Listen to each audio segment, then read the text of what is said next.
देख लिया।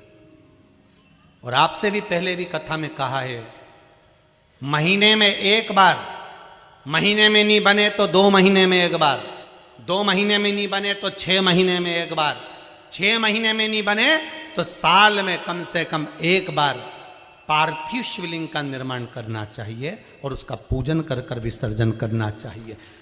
एक बार साल भर में एक बार करो, पर करो।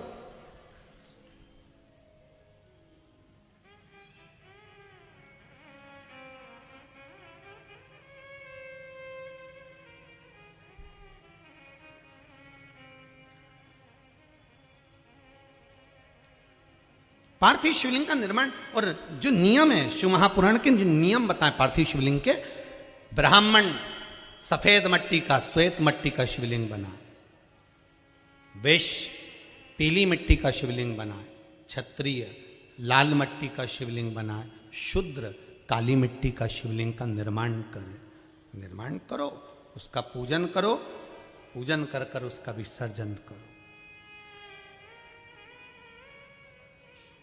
हफ्ते में नहीं बने महीने में करो, महीने में नहीं बने 2 महीने में करो, 2 महीने में नहीं बने 6 महीने में करो, 6 महीने में नहीं बने 12 महीने में करो, पर एक बार करना चाहिए। करो, कोई ब्राह्मण जन को बुला लो, उससे पूजन करवा लो, कुछ आदिक आदिक स्मरण करवा लो, पूजन करवा लो।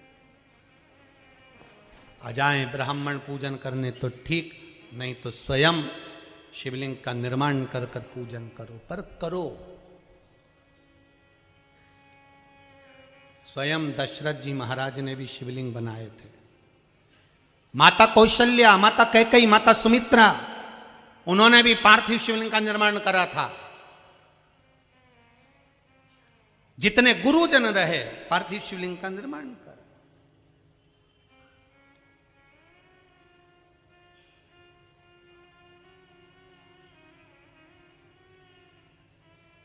शिवलिंग का जब मेरे राम जी ने, मेरे राघव जी ने जब समुद्र के तट पर बालू की मिट्टी का शिवलिंग, बालू की रेत का शिवलिंग बनाया, तो पास में खड़े हुए अंगद ने, सुग्रीव ने पूछ लिया था, आपने ये शिवलिंग कैसे बना लिया? आपको कौन ने सिखाया था?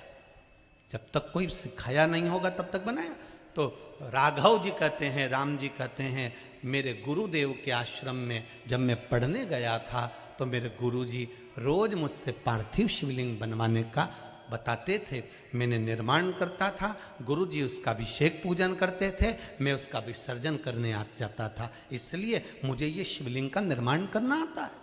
एक दिन दुर्वासा बाबा पार्थिव शिवलिंग का निर्माण कर रहे थे। पार्थिव शिवलिंग का निर्माण श्री दुर्वासा जी कर रहे थे। बांदरी ने भी देख लिया और बांदर ने भी देख लिया कि ये पार्थिव शिवलिंग का निर्माण कर रहे हैं, शिवलिंग बना रहे हैं।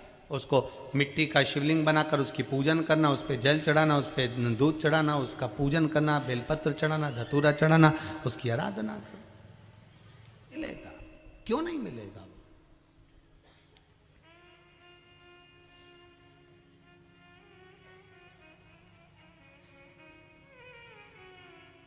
एक माता जी ने प्रश्न करा है, मैं व्हील चेयर पर हूं और मुझे पशुपति व्रत करना है, मैं मंदिर नहीं जा सकती, तो क्या करूं? क्या कर सकती हूं? हमारा निवेदन है, आप घर में शिवलिंग का निर्माण कर कर आप करो, पर करो। अगर मन है आपका नहीं जा सकते तो आप घर पर करो, पर करो। शरीर चले जब तक मंदिर जाओ। शिव महापुराण भी कहती है, शरीर चले और तुम्हारे घर में चले, तब तक सब अच्छे काम करो। जिस दिन तुम्हारे घर में नहीं चले, छोरा छोरी की चले, तब तुम 200 रुपया भी किसी को, 100 रुपया, 50 रुपया भी किसी को नहीं दे सकते। चलेगी नहीं तो दोगे क्या?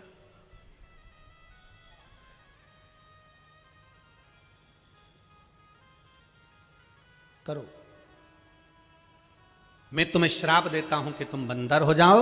बंदर हो गए। उन्होंने दुर्वासा बाबा को शिवलिंग का निर्माण करते हुए देखा। शंकर भगवान के शिवलिंग का निर्माण दुर्वासा जी कर रहे थे। बड़ा सुंदर शिवलिंग बनाते, उसकी पूजन करते। बंदर ने बांदरी को देखा, बांदरी ने बंदर को देखा। दोनों ने मिलकर विचार करा कि क्यों ना हम भी शंकर का शिवलिंग का निर्माण करके हम भी पूजन करते हैं।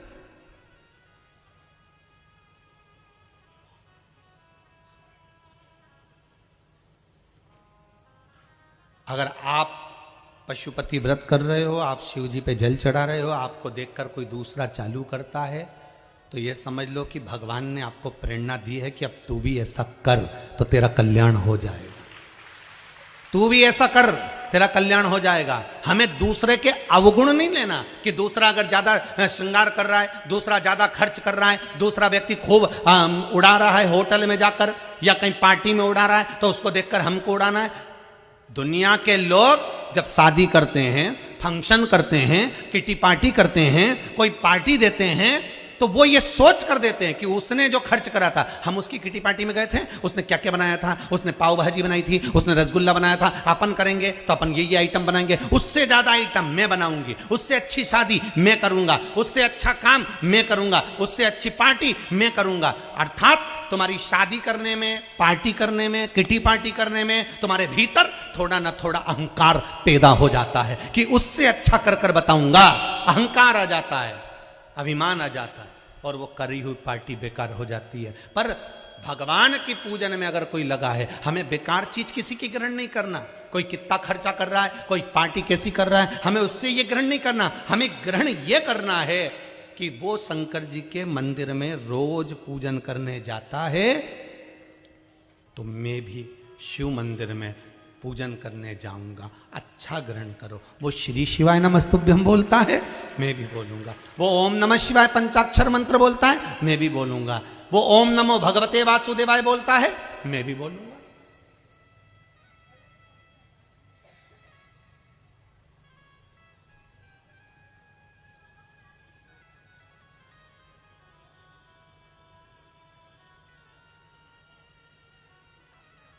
वो कहे ना, अभी वो नया साल लोग का नया साल आने वाला, हिंदू धर्म का नया साल चैत्र में है।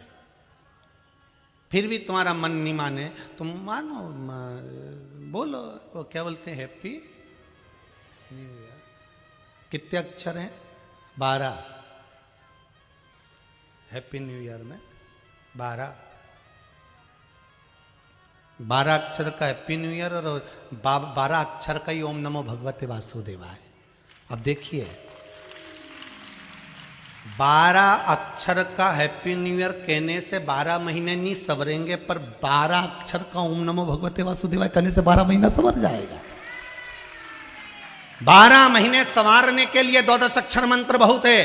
12 महीने संवारने के लिए श्री शिवाय नमस्तुभ्यम बहुत है। 12 महीने संभालने के लिए पंचाक्षर मंत्र बहुत है। 12 महीने संभालने के लिए महामृत्युंजय मंत्र बहुत है। 12 महीने संभालने के लिए मेरे शंकर का नाम बहुत है। 12 महीने, अरे तुम लोगों को तो खुश होना चाहिए रे, धान के कटोरे वालों, खड़े खड़े निकाल दो।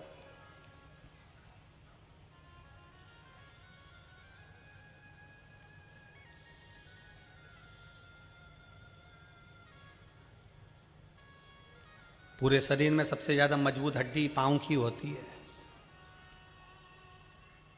अब समझ में आया कि भगवान ने इसको मजबूत क्यों बनाया। आज समझ में आया इसको मजबूत क्यों बनाया, कि कभी कीचड़ में कथा हो तो खड़े खड़े सुन लेंगे। तो भगवान, ये शिव की भक्ति है।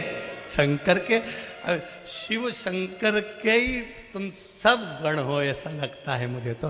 बाबा की कृपा से प्राप्त हुए हो। शिव की भक्ति ऐसी तुम्हारे जीवन में मिली है, और शंकर आपकी मनोकामना पूर्ण करे। जिस भाव से कथा सुन रहे हो, जिस हृदय से सुन रहे हो, बात कर रहे थे कि इनकी भक्ति इतनी दृढ़ है, भगवान इनकी मनोकामना पूर्ण कर दीजिए। इतनी दृढ़ है, तो ये विश्वास आपका प्रबल है। भगवान कृपा करे। शंभो शरणे मांगू घड़ी रे घड़ी, दुख दया करी ने दर्शन। दया करी ने दर्शन आपो। हे बाबा, हे भगवान, भगवान शिव श्राप दे दिए, दुर्वासा बाबा ने श्राप दे दिया।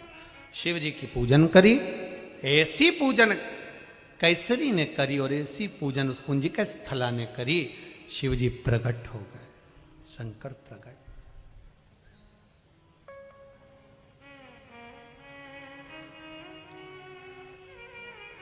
मांगो क्या चाहिए तुम्हें? बाबा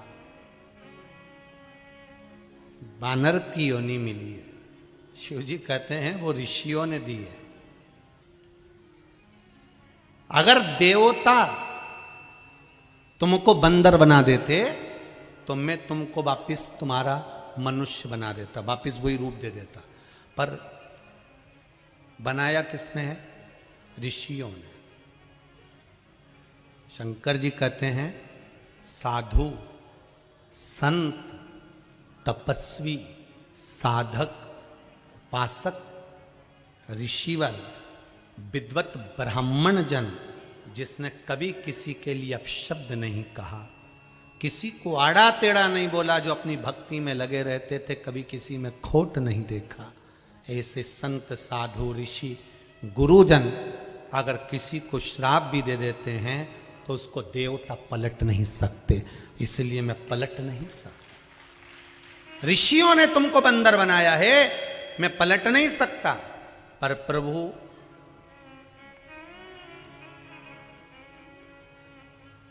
अगर नाथ देखोगे अवगुण हमारे, प्रभु अगर आप हमारे अवगुणों को देखेंगे तो हम कैसे फिर बहू से लगे किनारे।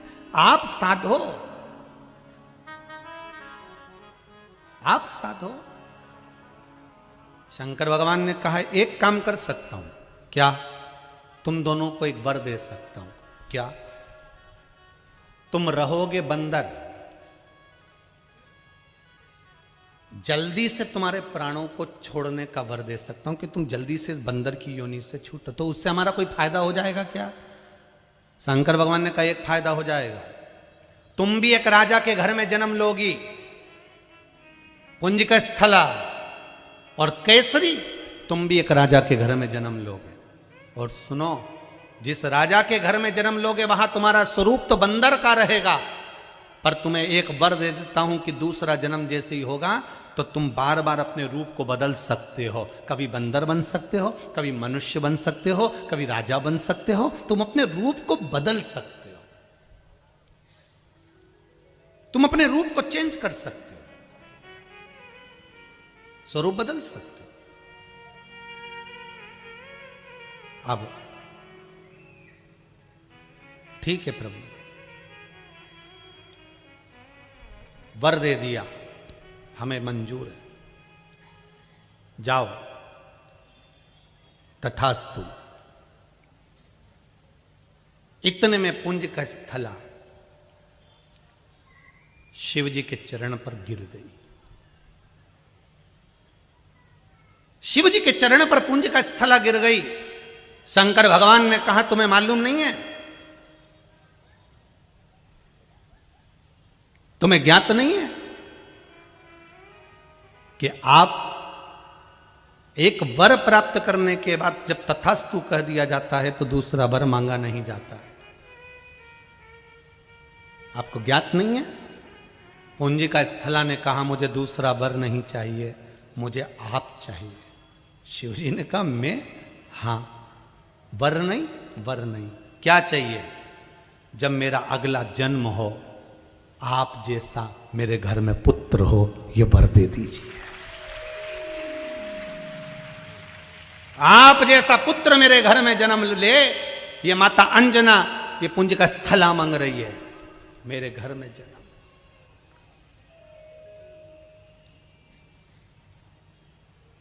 अरे लिखण वाले तू हो के दयाल लिखना,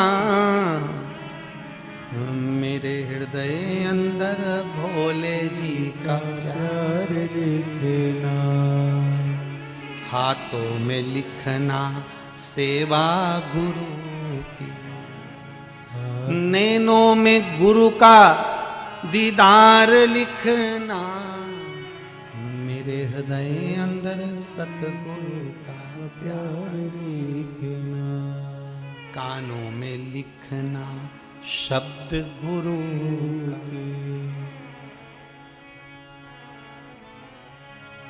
जिह्वा पे शिवजी का नाम लिखना, मेरे हृदय अंदर सतगुरु का प्यार लिखना। ओ लिखण वाले तू होके दयाल लिखना, मेरे हृदय बिच सतगुरु का प्यार लिखना।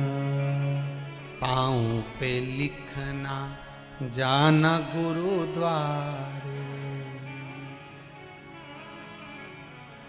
शीश पे गुरु जी का चरण लिखना, मेरे हृदय बीच सतगुरु का प्यार लिखना।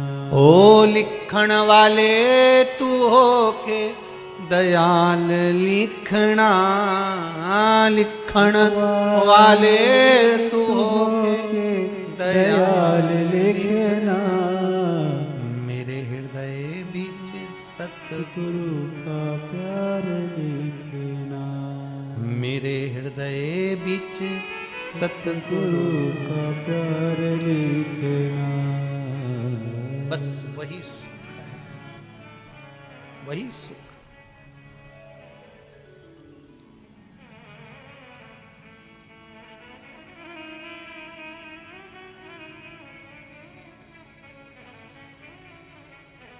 कागा सब तन खाइयो,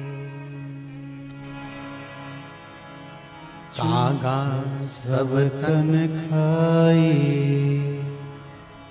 चुन चुन खइयो मांस, दो नामत खाइयो, शिव दर्शन किया। कागा अगर मर भी जाऊं तो पूरे शरीर को खा लेना, उसका तन का मांस निकाल निकाल के खा लेना, पर मेरे इन नैनों को मत खाना रे कागा। इन नैनों को गुरु दर्शन की, शिव दर्शन की, कृष्ण दर्शन की, राम दर्शन की लालसा लगी हुई थी, इसको मत खाना, इनको लालसा लगी।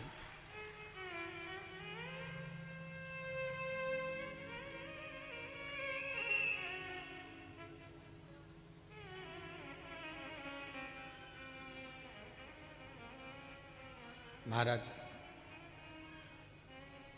वो कहे ना,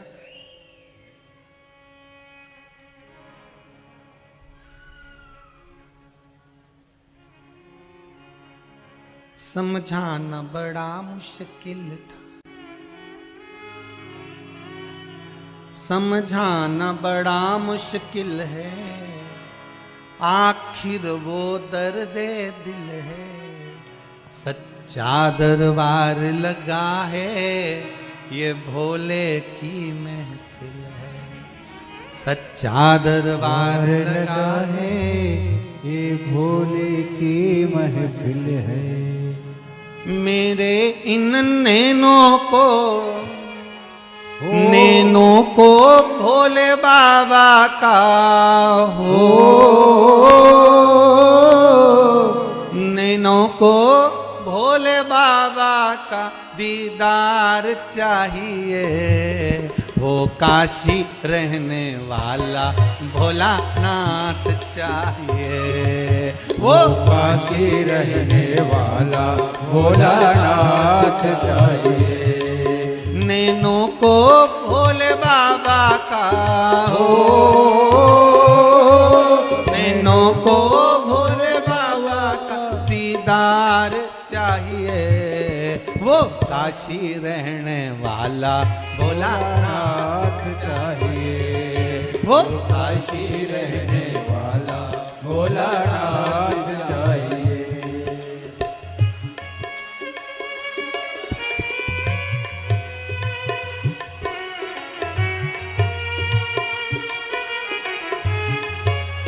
बोले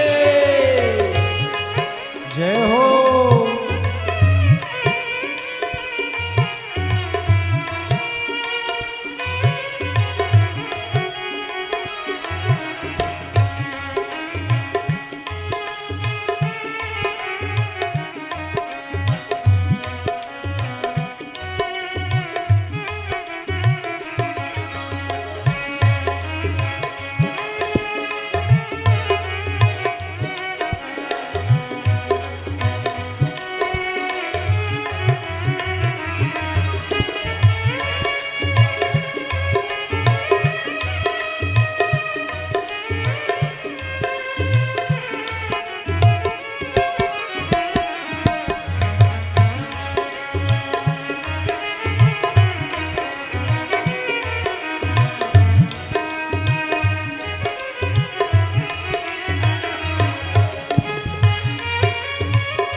जय हो।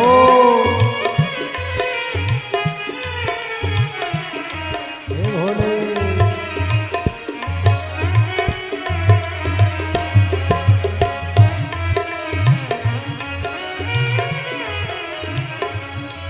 समझाना बड़ा मुश्किल है, समझाना बड़ा मुश्किल है, समझाना बड़ा मुश्किल है, समझाना बड़ा मुश्किल है। आखिर वो दर्द दिल है, आखिर वो दर्द दिल है। समझाना बड़ा मुश्किल है, समझाना बड़ा मुश्किल है। आखिर वो दर्द दिल है, आखिर वो दर्द दिल है। सच्चा दरबार लगा है, ये भोले की महफिल है। सच्चा दरबार लगा है, ये भोले की महफिल है। सच्चा दरबार लगा है, ये भोले की महफिल है। सच्चा दरबार लगा है, ये भोले की महफिल है। नैनों को भोले बाबा का, नैनों को डमरू वाले का, नैनों को भोले बाबा का दीदार चाहिए। वो काशी रहने वाला भोलानाथ चाहिए, वो काशी रहने वाला भोलानाथ चाहिए, वो काशी रहने वाला भोलानाथ चाहिए, वो काशी रहने वाला भोलानाथ चाहिए। नैनों को डमरू वाले का, नैनों को काशी वाले का, नैनों को भोले बाबा का दीदार चाहिए। वो काशी रहने वाला भोलानाथ चाहिए, वो काशी रहने वाला भोलानाथ चाहिए। ओ हर हर भोले।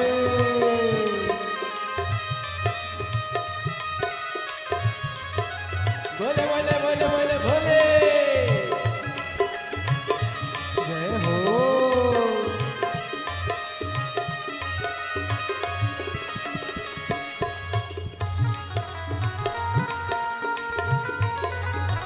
जय हो। हरि बोल।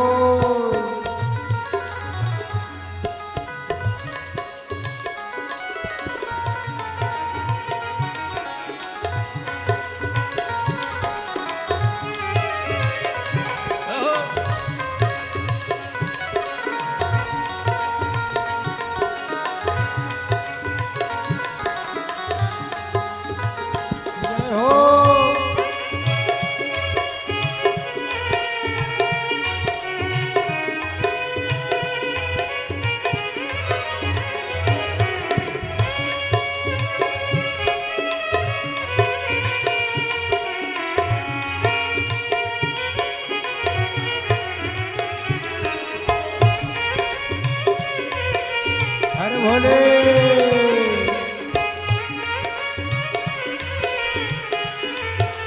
ब्रह्मो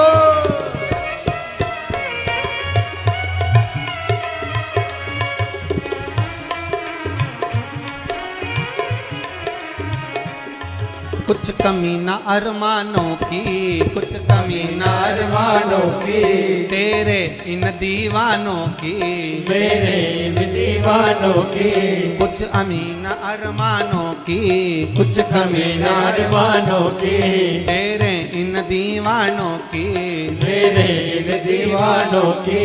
सच्चा दरबार लगा है ये भोले की महफिल है, सच्चा दरबार लगा है ये भोले की महफिल है, सच्चा दरबार लगा है ये भोले की महफिल है, सच्चा दरबार लगा है ये भोले की महफिल है।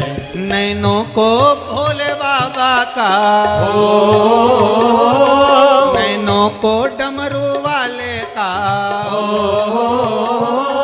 नैनों को काशी वाले का दीदार चाहिए, वो काशी रहने वाला भोलानाथ चाहिए, वो काशी रहने वाला भोलानाथ चाहिए, वो काशी रहने वाला भोलानाथ चाहिए, वो काशी रहने वाला भोलानाथ चाहिए, वो काशी रहने वाला भोलानाथ चाहिए, वो काशी रहने वाला भोलानाथ चाहिए, वो काशी रहने वाला भोलानाथ चाहिए, वो काशी रहने वाला भोलानाथ चाहिए, वो काशी रहने वाला भोलानाथ चाहिए, वो काशी रहने वाला भोलानाथ चाहिए। हर हर महादेव है। भगवान शिव की कथा कर रही है कि यहाँ पूंजी का स्थला और मांग रही है, तो क्या शिव को मांग लिया। शंकर जी ने कह दिया ठीक है जाओ, समय आया केसरी का जन्म वासुकी नाम के राजा महाराज के घर में हो गया, और महाराज कहते हैं वासुकी नाम के राजा ही नहीं, स्वयं बृहस्पति ही वासुकी थे, जिनके घर में केसरी का जन्म हुआ। और पूंजी का स्थला का जन्म पुंजथल नाम के राजा, जो पूर्व देश में सुंदर जिनका राज्य था, वहां निवास कर, वहीं पर माता पुंजिका स्थला का जो जन्म है उन्हीं के यहाँ पर हुआ, जिनका नाम अंजना रखा। देखिए अंजना माता जब जन्म ली तब स्वयं राजा पुंज ने भी देख लिया था कि यह बानर के स्वरूप में हुई, तो फिर इस पर ध्यान नहीं दिया उन्होंने। उस पर अगर ध्यान दिया है तो मेरे गौतम बाबा और अहिल्या माता ने ध्यान दिया, इसलिए अंजना माता इनकी भी पुत्री कहलाती है और उनकी भी पुत्री कहलाती है। जब समय आया, आज समय आने पर बानरों के जो राजा थे वासुकी जी, उन्होंने अपने पुत्र, अपने बेटे केसरी का मंगल विवाह अंजना के साथ कर दिया। अब इन दोनों को वर है, अंजना माता को भी वर है और केसरी जी को भी वर है कि तुम दोनों अपने स्वरूप को बदल सकते हो, सुंदर बन सकते हो, पर तुम बानर तो कहलाओगे, तुम बानर तो कहलाओगे, तुम स्वरूप बदल लो भले, पर बानर तो कहलाओ।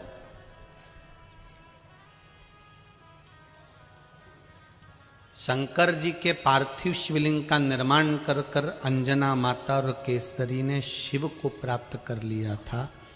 इसलिए आप लोगों से बार बार निवेदन करते हैं, शंकर भगवान पर चढ़ाया गया एक लोटा पानी, एक बेलपत्र, एक धतूरा, एक चावल का दाना, अगर आप समर्पित कर रहे हो, एक पुष्प भी अगर शिव जी को चढ़ा रहे हो, शंकर के मंदिर में अगर आप जाकर निवेदन कर रहे हो, बेलपत्री नी भी है तुम्हारे पास, चढ़ी हुई बेलपत्र को धोकर वापिस शिव जी पर अगर समर्पित भी कर रहे हो तो उसका भी फल हजारों लाखों गुना है और आपके भाग्य को बदल देने वाला, हजारों लाखों गुना उसका फल, साधारण फल नहीं उसका। अंजना माता ने जब विवाह हो गया, साथ निवास हो गया, तब माता अंजना ने गौतम बाबा से जाकर पूछा कि मेरे गर्भ को ठहराने के लिए, संतान के लिए क्या करा जाए। ऋषिवर ने एक ही बात कही कि पूर्व का अनुभव क्या आप भूल गई अंजना? जब तुम्हारा नाम पुंजिक स्थला था उस समय पर तुमने शिव जी की आराधना करी थी, उसको भूल गई क्या तुम? शंकर की आराधना को क्या भूल गई हो?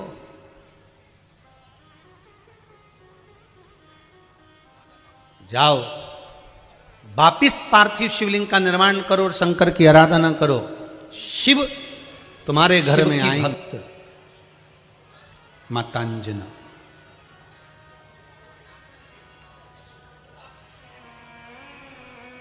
कभी आप लोगों ने विचार करा अपने जीवन में कि शंकर भगवान का एक अंश, शिव जी का एक अवतार, रुद्र अवतार में से एक अवतार श्री हनुमान जी महाराज हैं। पवन तनय संकट हरन मंगल मूर्ति रूप, राम लखन सीता सहित हृदय बसहु सुरभूप। एक माता अंजना के लिए कभी आपने विचार करा, कभी माता अंजना का मन में आपके भाव उत्पन्न हुआ कि शंकर भगवान का एक स्वरूप, शिव जी का एक रूप, शंकर का एक स्वरूप, ये माता अंजना के गर्भ से प्रकट हुए हैं, शंकर भगवान का एक स्वरूप।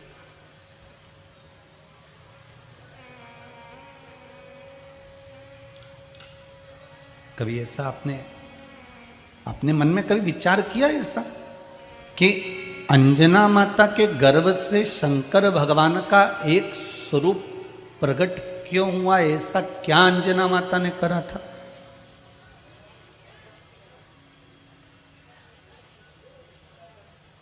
ऐसा अंजना माता ने करा क्या था? ऐसा अंजना माता ने कितना तप करा होगा, कितना तपस्या करी होगी, शंकर की कितनी आराधना करी होगी, तब तो कुछ मिला है। गंगा मैया अगर शंकर जी की जटा में बैठी है तो ऐसे ही बैठ गई क्या? पार्वती मैया से चौगुना तप, 1000 गुना ज्यादा तप माता गंगा ने करा था, तब जाकर शंकर की जटा में बैठी थी। पार्वती जी ने तप करा, तब जाकर शंकर भगवान की अर्धांगिनी बनकर बैठी थी।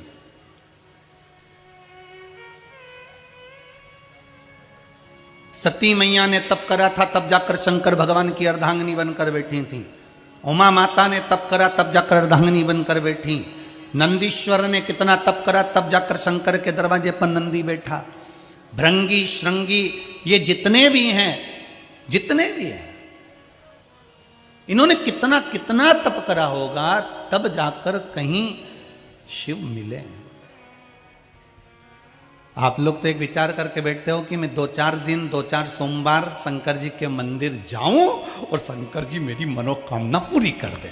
अब यहाँ शास्त्र कह रहा है, शिव महापुराण की कथा कह रही है, यहाँ भगवान का चरित्र कह रहा है कि कितने कितने जन्म निकल गए, ना जाने कितने कितनी तप साधना में उम्र निकल गई, तब जाकर भगवान प्रसन्न हुए। अरे इसलिए तुलसीदास जी ने शायद लिख दिया कि कलयुग केवल नाम आधारा। कली काल में तो आप अगर एक लोटा पानी भी चढ़ा दोगे, राम बोल भी लोगे, कृष्ण बोल भी लोगे, शिव बोल भी लोगे, और दिल से थोड़े से समय में भी भगवान को प्राप्त कर सकते हो। वहां पुराने समय में तो सालों लग जाते थे, बचपन से तप करने बैठते तो जवानी निकल जाती, और जवानी से करते तो अधेड़ी निकल जाती, तब भगवान प्रसन्न होते थे। आज के जमाने में तो पशुपति व्रत कर लो तो शंकर भगवान प्रसन्न हो जाते हैं। और क्या चाहिए आपका? पहले कितना तप करना पड़ता था, साधना करना पड़ती थी, व्रत करना पड़ते थे, उपासना करना पड़ती थी।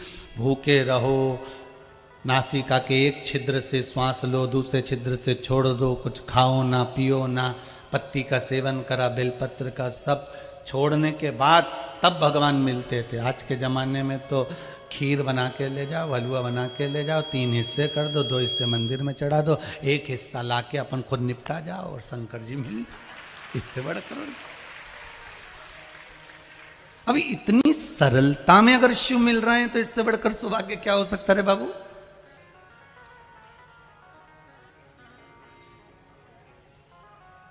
अब इससे सुंदर सौभाग्य और क्या हो सकता है कि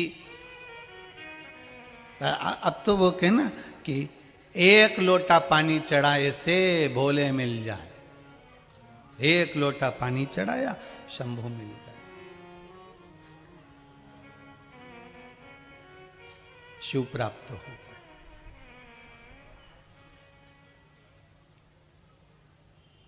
ये भक्ति का बल है।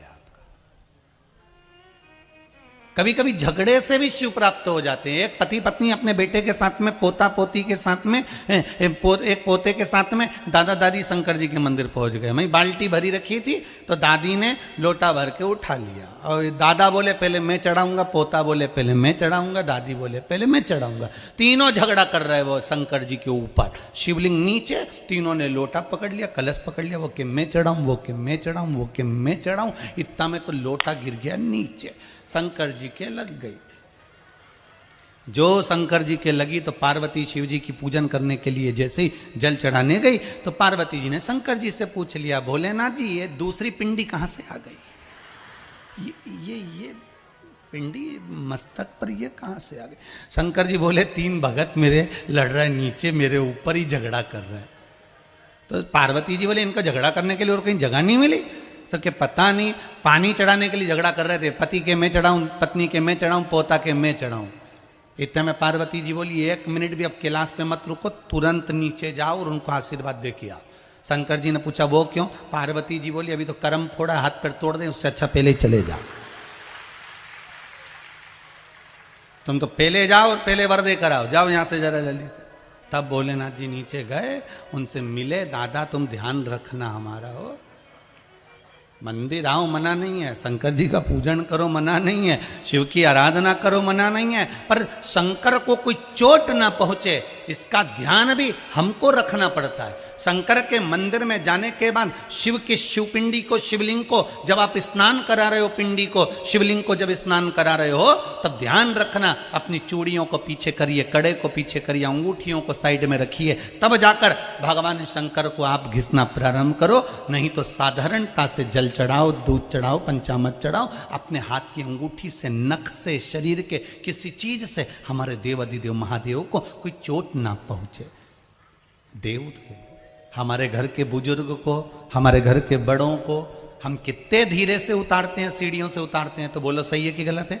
अम्मा जरा ध्यान रख के, दादी जरा ध्यान रख के, दादी नीचे गिर जाएगी, पानी पड़ा फिसल जाएगी। हम दादी को, दादा को कितनी सावधानी से नीचे उतारते हैं सीढ़ियों से। हम दादी दादा को पलंग पर सुलाते हैं तो कितनी सावधानी से सुलाते हैं। हम दादी दादा को भोजन कराते हैं तो नरम नरम रोटियां देते हैं, रोटी कड़ली हो जाए तो दूध में डाल कर देते हैं, रोटी और अगर गल गई तो ठीक है, नहीं तो दाल में भिंगो कर देते हैं कि दादी दादा से सही से चबाते बन जाए। उसी तरह हमारा देव अधिदेव महादेव भी हमारा दादा है, उसको कोई कष्ट ना हो उसका स्मरण हमको करना पड़ेगा, वो भी हमारा दादा। अगर वो दुखी तो हम कहां के सुखी, उसको दुख ना हो। कभी विचार करिए अपने जीवन में कि अंजना माता ने ऐसा कौन सा तप कर दिया था, अंजना माता ने ऐसी कौन सी साधना कर ली थी, अंजना माता ने ऐसी कौन सी तपस्या कर ली थी जिसके बल पर उनको देव अधिदेव महादेव पुत्र के रूप में मिल गए।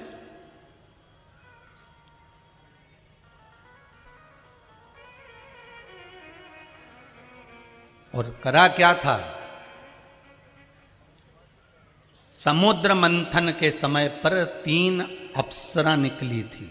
कितनी अप्सरा निकली थी? 3। उसमें से एक अप्सरा का नाम आपको पहले बता दिया, क्या नाम था? तारा। दूसरी अप्सरा का नाम था पुंजिका स्थला। क्या नाम था? पुंजिका स्थला। ये दूसरी अप्सरा का नाम। अब मंथन में जो पुंजिका स्थला निकली बड़ी सुंदर थी। जैसी तारा सुंदर वैसी पुंजिका स्थला सुंदर।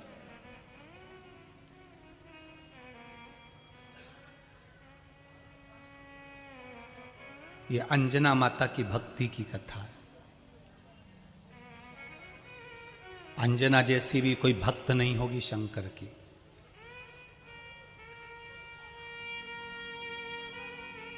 जैसे कल कथा में अच्युत बाबा की कथा कही थी, शिव जैसे भगत नहीं थे, उसी तरह ये पुंजिका स्थला शिव की वो भगत है।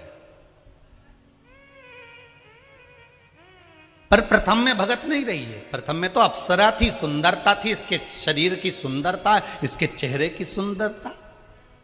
ये जो बचपन होता है ना, ये बड़ा सरल होता है। इसमें ना तो अहंकार आता है, ना अभिमान आता है, ना कोई काम आता है, ना कोई वासना, ना कोई आसक्ति होती है, ना कोई तृष्णा। छोटे से बच्चे को आप, छोटा सा बच्चा बिल्कुल, उसको अब पैसे मंगे आपसे और आप उसको एक नोट की गड्डी उठा के दे दो तो उसको नोट की गड्डी से मतलब नहीं रहेगा। उसको तो वो 5 रुपया, 2 रुपया, 1 रुपया चाहिए।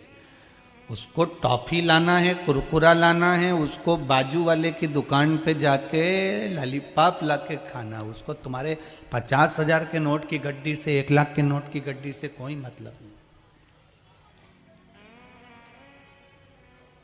और साधारण व्यक्ति को आज के ज़माने में अगर 1 का नोट दे दो, 1 का कलनार दे दो, 1 रुपया दे दो तो वो तब शब्द कहना प्रारंभ कर। किसी भिखारी को भी 1 रुपया दो नहीं तो आजकल मुंडा सड़ा ले। जब भिखारी को 1 रुपया दो ना तो अपने को ऐसा देखता है जैसे अपन भिखारी है। तो गलत नहीं है, सत्य बात है। 1 रुपया अगर भिखारी को दो ना तो यूं घूर के देख के जाएगा। इसलिए अगर 5 रुपए या 10 रुपए हो तुम्हारे पास तो दो, नहीं तो 1 रुपया दे तो वो भिखारी भी घूर के देखे तो इससे अच्छा अपने को वैल्यू खराब हो जाए 4 लोगों में कि अपन तो बता अच्छा खासा ही हमसे को ऐसा घूर लिया, 1 रुपया दिया जिसमें ऐसी कोई बड़ी बात नहीं कितनी दी, अपने दिया।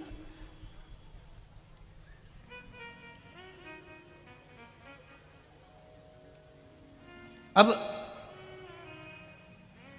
बचपन में कुछ ऐसा क्रम रहता ही नहीं व्यक्ति के भीतर, पर जैसे जैसे जैसे जैसे जैसे जैसे जवानी आती जाती है वैसे वैसे वैसे वैसे दर्पण के सामने थोड़ा सा टिकना लोग चालू कर देते हैं और जवानी आती गई और इसका अहंकार बढ़ता चले गया। 4 घंटे तक नैन को घिसे, ये नैन कटर से घिसे और ये नैन मोबाइल में घिसे है, बस घिसे 4 घंटे।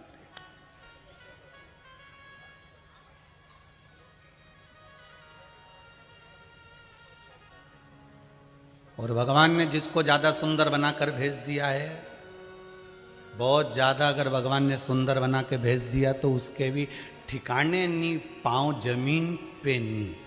वो तो अच्छा है कि जमीन पे पैदा हुई, नहीं तो ये तो कहती हम तो आसमान पे चलेंगे।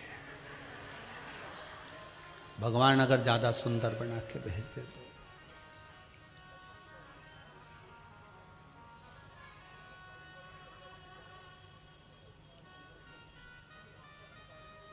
अब तारा भी उतनी सुंदर थी और पुंजिका स्थला भी बहुत सुंदर थी। कहते तारा से ज्यादा सुंदर पुंजिका स्थली थी। मंथन में निकली थी समुद्र के, अप्सरा कोई साधारण हो सकती है?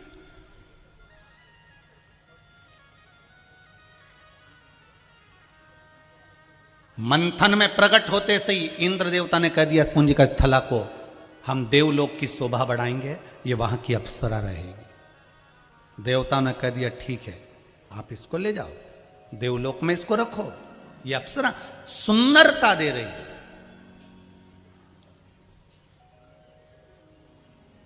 अब कई बार अगर व्यक्ति के भीतर सुंदरता का अहंकार आ जाए, धन का अहंकार आ जाए, सत्ता का अहंकार आ जाए, वैभव का अहंकार आ जाए, कई बार पुत्रों का भी अहंकार हो जाता है। तुम मेरे को जानते नहीं हो, मेरे बेटे हो ने, एक तो मां नौकरी करे, एक मां नौकरी करे। महाराज तुमने भी देखा क्या है, मेरा एक बेटा हुआ, एक बेटा हुआ, तो हमने भी कह दिया फिर तू कहां, तो क्या हम फ्लैट में। तो हमने कहा जब बेटा डॉक्टर कलेक्टर तो उसके पास रहना, तो फ्लैट में काहे को पड़ी हो।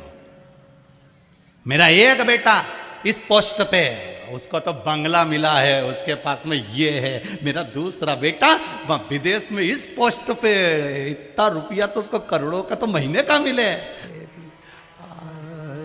तो यहाँ तो लोग गाए भजन में, आरती में लोग गाए कि ध्यान, अब तू कह कि मेरा छोरा वो, मेरा छोरा वो, अकड़ किस बात की, अहंकार किस बात का, अभिमान किस बात का, किस अकड़ में हम जी रहे हैं, किस अभिमान में हम जी रहे हैं, किस अभिमत्ता में हम जी रहे हैं,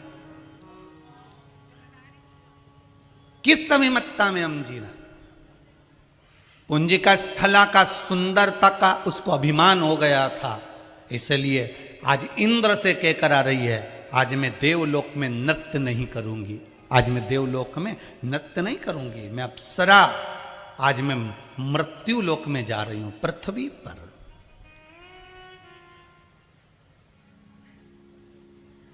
आज मैं पृथ्वी पर जा रही हूं। ठीक है, जाओ। नीचे गई, सुंदरता का अहंकार इतना था, दुर्वासा ऋषि बैठकर तप कर रहे थे, दुर्वासा बाबा बैठकर तप कर रहे हैं, साधना कर रहे हैं, नेत्र बंद हैं, भगवान की स्मरण में डूबे हैं। और ये पुंजिका स्थला दुर्वासा बाबा को जो देखी, सुंदरता तो थी दुर्वासा ऋषि की, पर इसने उनके साथ कोई विवाह के लिए कुछ क्रम नहीं करा। इसने तो केवल हंसी उड़ाने के लिए, मजाक करने के लिए हाथ में पानी लिया और दुर्वासा बाबा पर फेंका।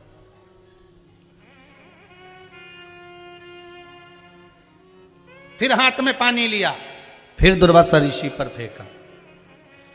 इस पुंजिका स्थला ने फिर पानी लिया, फिर फेंका।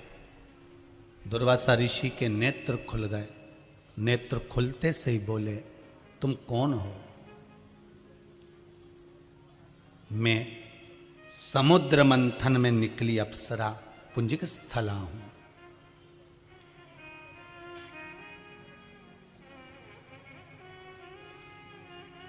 मंथन में निकली हुई हूं मैं, देवताओं के राज्य में निवास है मेरा, देवलोक में मैं रहती हूं। ओहो, अभी कथा में कहा था प्रयास करना कि आपके पास में क्या पद है, क्या सत्ता है, क्या वैभव है, क्या आपके पास में है।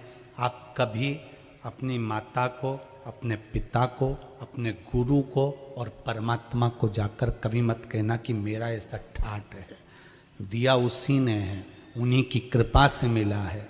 इसलिए माता, पिता और गुरु और मेरा भगवान, उसके सामने जाकर कभी अहंकार के शब्द मत कहना, अकड़ के शब्द मत कहना कि मैं इस पद पर हूं, मेरी ये प्रतिष्ठा है, मेरा ये मान है, मेरा ये सम्मान है, मेरी ये गाड़ी है, मेरा ये बंगला है, मेरी ये सत्ता है।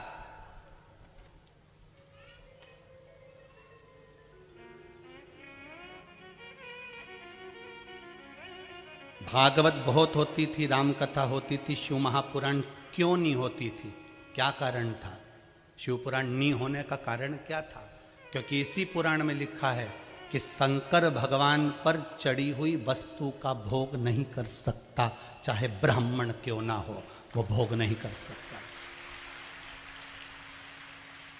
इसी शिव महापुराण में, गीता प्रेस गोरखपुर की शिव पुराण को उठाकर पढ़ लो, उसमें लिखा हुआ है कि शंकर भगवान पर कोई वस्तु चढ़ी है, उसका भोग एक गृहस्थ आश्रम वाला नहीं कर सकता। उसके लिए या तो बैरागी करेगा, त्यागी करेगा, साधक करेगा, साधु करेगा, संत करेगा, जिसने अपना परिवार छोड़ दिया वो करेगा। तो हम भी तो उस पर अमल करें कि ये शिवलिंग के बराबर है शिव महापुराण की पोथी, इस पर कुछ चढ़ा है तो उसका भोग नहीं हो, वो गौ माता को, वो वृद्धाश्रम में, वो भोजन भंडारे में, वो लगता रहे कुबेरेश्वर महादेव में। हम क्यों उसका भोग करें? कहा है शिव है तो कथा है। श्वास शिव का रूप है। जब तक श्वास शिव के रूप में चल रही है तब तक कथा हो रही है, भगवान का भजन हो रहा है। जीवन में आपके भी निवेदन है, आपके भी जीवन में एक काम अपने जीवन में कोई ऐसा कर कर जाना कि जिंदगी में देखो आते हैं लोग और चले जाते हैं, हम भी जाएंगे आप भी जाओगे। कोई पट्टा करा के नहीं आया कि ये रुके गई। मरना तो सबको है। गुलाब जामुन खाओगे तो भी और बादाम खाओगे तो भी, चाहे कितने भी प्यार साबुन से नहा लो निपटोगे तो, मरोगे तो। चाहे कितना भी शैम्पू लगा लो झड़ेगा तो।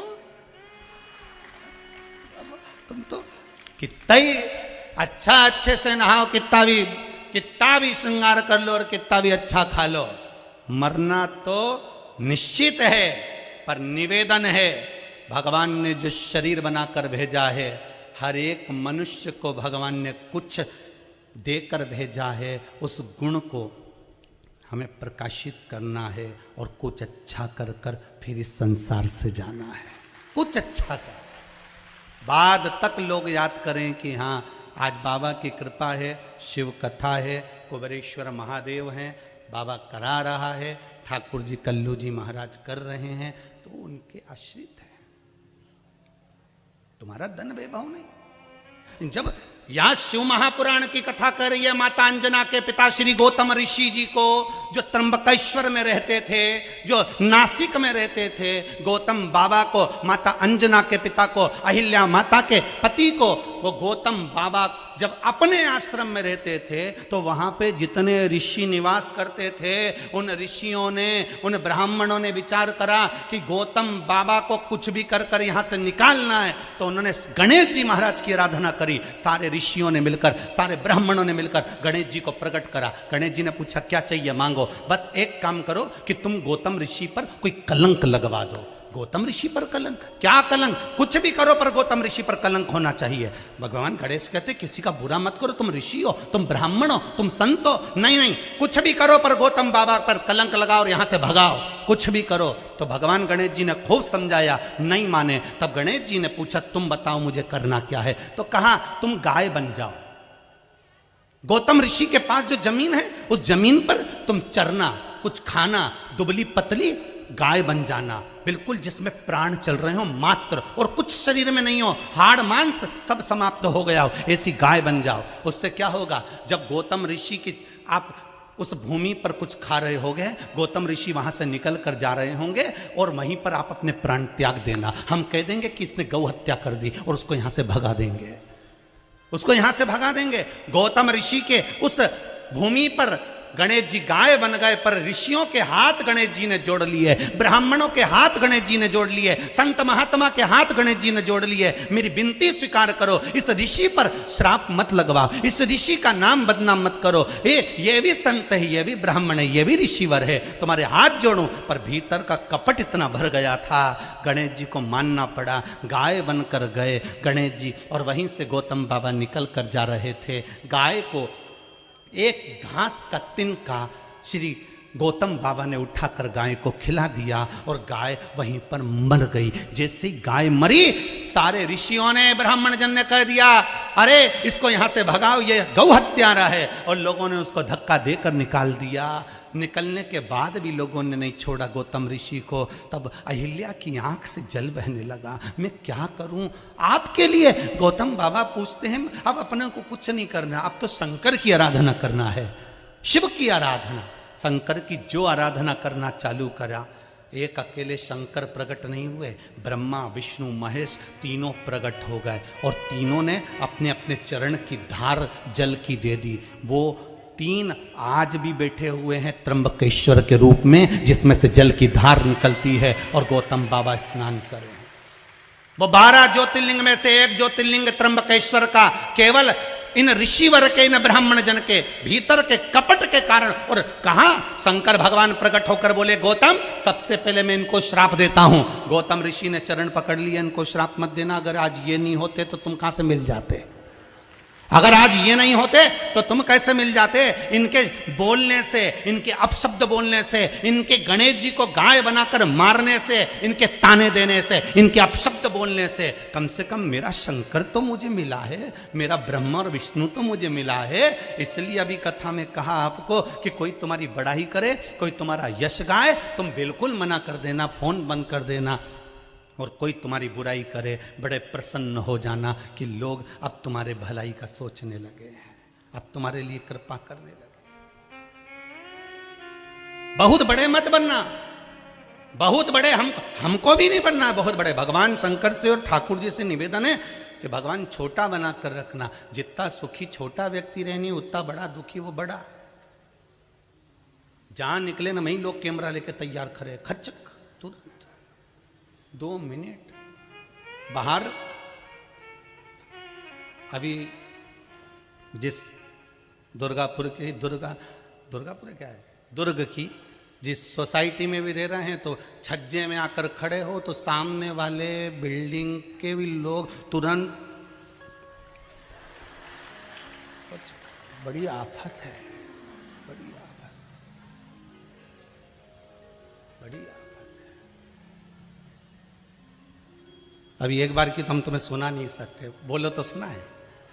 अब एक बार कजन कहाँ जा रहे थे राम जी, और ट्रेन का सफ़र कर रहे थे। अब ट्रेन का सफ़र करा, वो उसमें सारे जितने बैठे थे सब पहचान गए। अब राम भला करे, अब वॉशरूम भी जाना है। अब ये सब पहचाना हुआ बैठा, और अब मन करे कि जाऊं कि नहीं जाऊं। अब दादा पेट अलग दुखी गया, और सब अच्छा वो भी सब पहचान गए और इंतजार में बैठे थे कि ये निकले और अपन फोटो खींचाए। और दादा अपन भी इसी तुक में बैठे थे कि ये सोए और अपन निकले। अब वो सोए भी नहीं और अपन निकले भी नहीं, बड़ी मुश्किल से। अच्छा है दादा, तुम सबले बढ़िया ही रहो, धान का कटोरा वाला, सब बढ़िया रहो, इससे बढ़कर कोई सुख नहीं। छोटे रहो और अपनी जिंदगी को मस्त जियो। शंकर भगवान को कभी दिखावा नहीं चाहिए, इसलिए बाबा से विनती करना कि दिखावा नहीं हो, दिल से उसकी आराधना करना। पुंजिका स्थला सुंदरता के कारण, अहंकार के कारण नीचे आकर दुर्वासा जी पे पानी पटक दिया। और दुर्वासा जी ने पूछा, पुंजिका स्थला कौन हो तुम? मैं मंथन में निकली हुई अप्सरा हूं, आप मुझे देखकर पहचान नहीं रहे कि मेरी सुंदरता कितनी है? कितनी सुंदर हूं मैं, तुम देखकर पहचाने नहीं? दुर्वासा बाबा ने कह दिया, पुंजिका स्थला भले तुम में सुंदरता है, भले तुम मंथन में निकली हो, भले तुम कितनी भी सुंदर हो, भले तुम देवलोक में निवास करती हो, पर एक बात जरूर कहूंगा पुंजिका स्थला कि तुम्हारा विवेक काम नहीं करता, तुम्हारे भीतर अहंकार समा गया है। उस अहंकार के कारण तुमने मुझ पर जल छीटा है। मैं तुम्हें श्राप देता हूं कि जिस तरह से तुमने बंदर जैसी हरकत करी है, एक बंदर जो हरकत करता है, इस डाली पे से कूद, उस डाली पे कूद, बार बार पानी का छींटा दे, बार बार ये काम कर, बार बार वो काम कर, तूने बार बार एक ही काम को 4 बार करा है। मैं तुझे श्राप देता हूं पुंजिका स्थला, तुझे सुंदरता का अहंकार है, तुझे देवलोक में रहने का अहंकार है, तुझे मंथन में निकली उसका अहंकार है। मैं तुझे श्राप देता हूं कि तू बांदरी बनेगी। मेरा श्राप है तुझको, तू बांदरी बनेगी। पुंजिका स्थला की आंख से जल बहने लगा।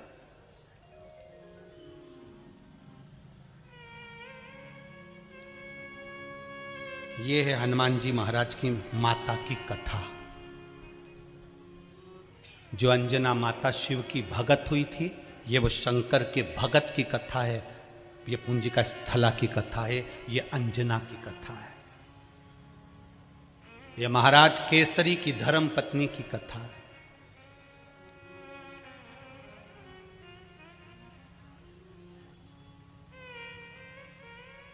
मेरा श्राप है तो बानरी बनेगी। क्षण भर भी, एक पल भी, एक रत्ती का भी पल भर भी अगर आपका अहंकार आपके सामने है तो बहुत बहुत तकलीफ में है आप।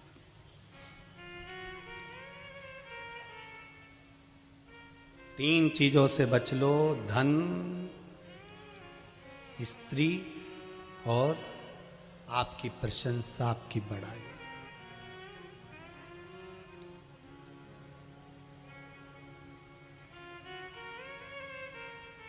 कुछ लोग अपने साथ में ऐसे रखो जो तुम्हारे गुण गिनाने की जगह अवगुण भी गिनाए।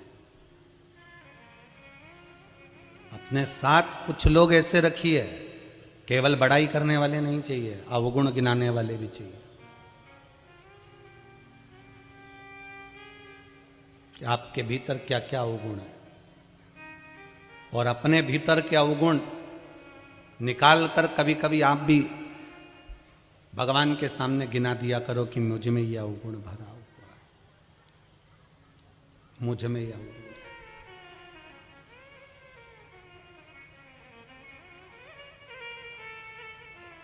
वो कहते हैं ना,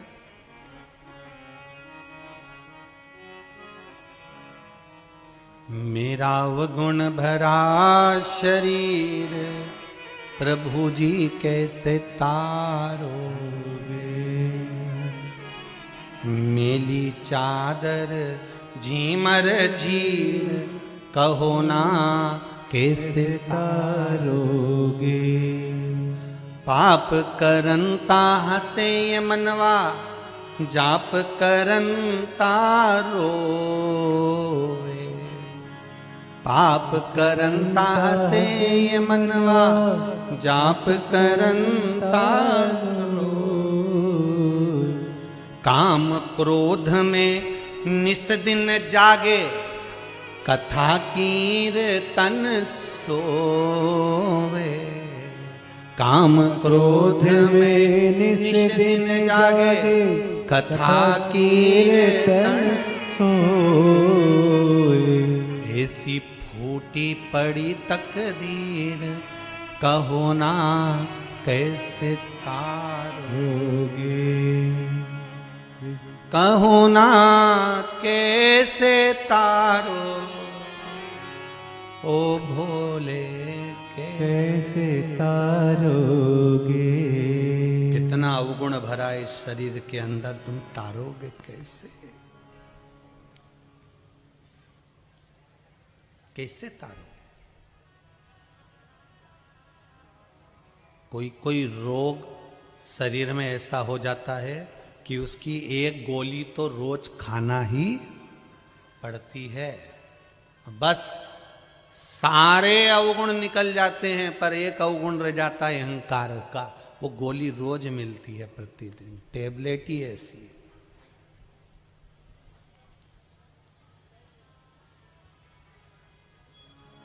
और टेबलेट ही ऐसी है अहंकार की। पुंजिका स्थला तो बानरी बनेगी, रो पड़ी। व्यक्ति को दुख कब होता है, जब उसका अहंकार टूट जाता है,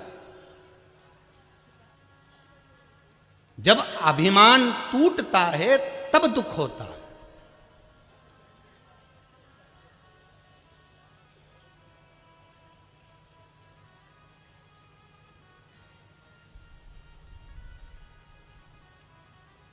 अभिमान जब टूटेगा तब दुख होगा। पुंजिका स्थला को दुख हुआ, रोई, बिलखी, आंखों से आंसू बहने लगे। क्षमा कर दो मुझे, क्षमा कर दो, क्षमा कर दो मुझे, क्षमा कर दो। दुर्वासा जी कुछ नहीं बोले। आज दुर्वासा जी की कुटिया के आसपास में वो बांदरी, वो अप्सरा बंदरी बनकर घूमने लगी। तुम्हारे छत पर भी कहीं की बांदरी आए तो पहचान जाना, वो भी तुम्हारे मोहल्ले की कहीं की पूंजिका स्थला होगी, वो भी बांदरी बन गई। ज्यादा अहंकार करोगे तो बांदरी बनने में देरी नहीं लगेगी। और पुरुषों से भी निवेदन है, भेरुओं तुम भी सुन लो, कभी भी अहंकार है तो वो 2 मिनट में निपटा दे दादा। उसको फाइल निपटाने में तो टाइम ही नहीं लगता यार। पहले का समय था बही खाते का, लिखा पढ़ी होती थी तो निर्णय लेने में समय लगता था। भगवान को भी। आजकल मेरा भोलेनाथ भी लैपटॉप लेकर बैठा, तुरंत निर्णय दे देता, जा तूने पशुपति व्रत करे, यह ले तेरा काम हो गया। तूने शिव जी पे एक लोटा पानी चढ़ाया, जा तेरा काम हो गया। लोग पूछते हैं ऐसा करने से कोई ऐसा हो? शंकर भगवान के पास में भी लैपटॉप रखा है, तुरंत आज के समय में देरी नहीं करते। कलयुग में यही सबसे बड़ा आनंद है कि भगवान भी कहते हैं तूने पानी चढ़ाया उसका फल ये ले, तूने फूल चढ़ाया उसका फल ये ले, तूने धतूरा चढ़ाया उसका फल ये ले, तूने काली तिल चढ़ाई उसका फल ये ले, तूने ये काली मिर्च चढ़ाई उसका फल ये ले, तूने ये चढ़ाया उसका फल ये ले। शंकर भगवान तो तुरंत फल प्रदान करते, तुरंत देरी नहीं करते, 1 मिनट की देरी। और सबके सिग्नल डाउन हो जाए, वो दादा के कभी डाउन नहीं होते, इतने ऊपर टावर लेकर बैठा है। सारी दुनिया के सिग्नल डाउन, वो कैलाशपति के सिग्नल कभी डाउन नहीं होते, इतनी ऊपर बैठा है। लोग नीचे से कैलाश मानसरोवर की परिक्रमा करके आ जाते हैं, पर माउंट एवरेस्ट पर चढ़ने वाला मिल गया, पर कैलाश पे चढ़ने वाला आज तक नहीं मिला। क्यों? क्योंकि उसका सिग्नल इतना प्रबल है कि वहां तक कोई पहुंच ही नहीं पाता। कौन पहुंचेगा? सारी दुनिया में चढ़ गए, ये वो शिखर पर पहुंच गए, वो शिखर पे पहुंच गए, और कई प्रयास कर लिए वहां तक चढ़ने के, पर आज तक नहीं चढ़ पाया, आज तक नहीं चढ़ा, आज तक नहीं चढ़ा। कहां चढ़े?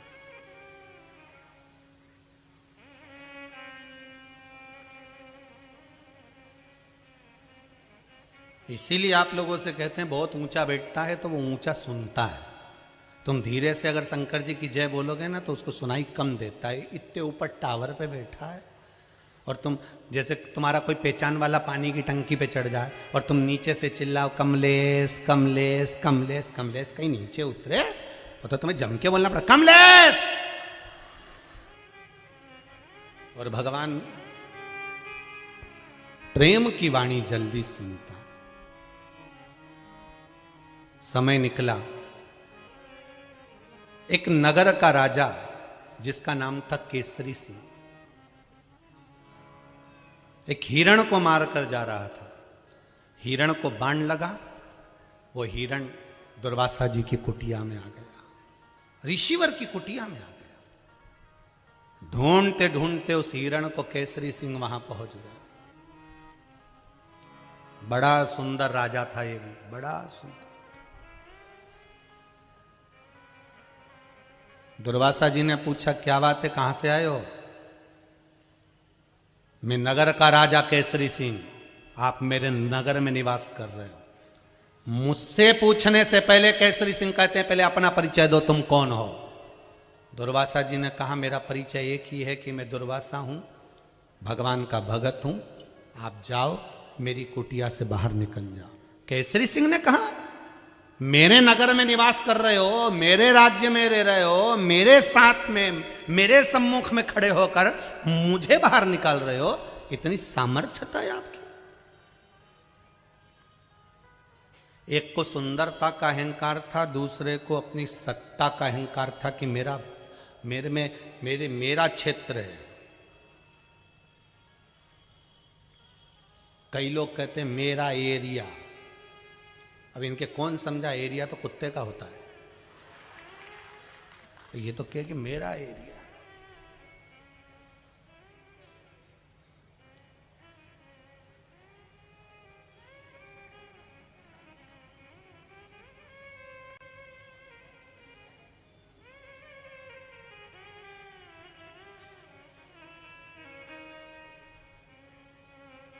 अब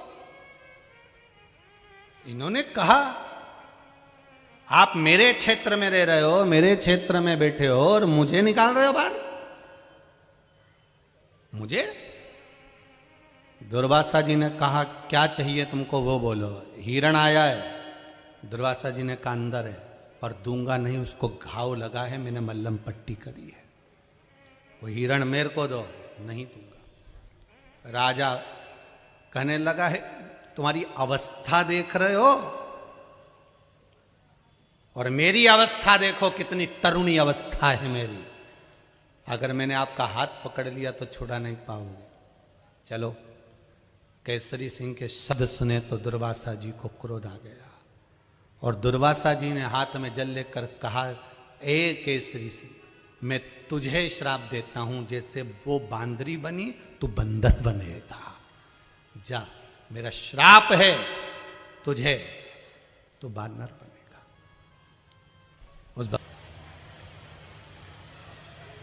कलकत्ता में कहा था कि केवल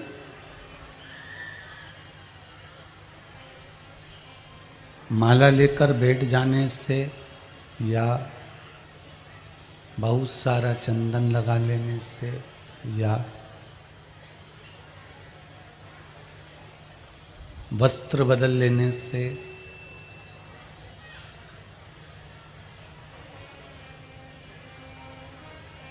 गंगा यमुना नर्मदा सरयू छिपरा के तट पर जाकर बैठ जाने से कोई भक्त नहीं बन जाता।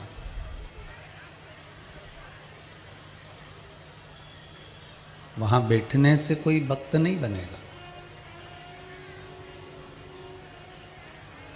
भक्त का चरित्र जो है, भक्त का जो जीवन है, वो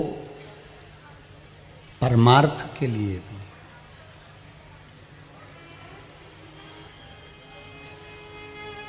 किसी किसी को जीवन में आप कुछ अच्छा सपोर्ट कर रहे हैं, कुछ अच्छा सहयोग कर रहे हैं, कुछ अच्छा फल प्रदान कर रहे हैं, कुछ अच्छा देने का प्रयास कर रहे हैं, तो वो भी एक भक्त का ही लक्षण है।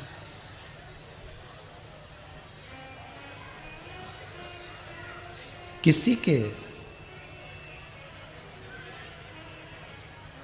दुख में आप अगर खड़े हो जाते हैं, किसी के दुख में आप अगर सम्मिलित हो जाते हैं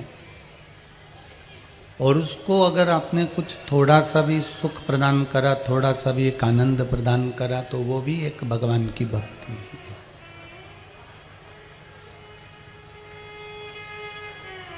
वो भी एक भगवान की भक्ति है।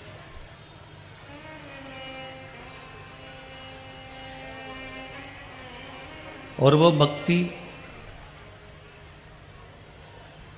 मुक्ति के पथ को तो निश्चित करती ही है, मुक्ति का मार्ग तो वो निश्चित कर ही रही होती है, साथ में हमारे मोक्ष का मार्ग भी वो निश्चित कर देती है।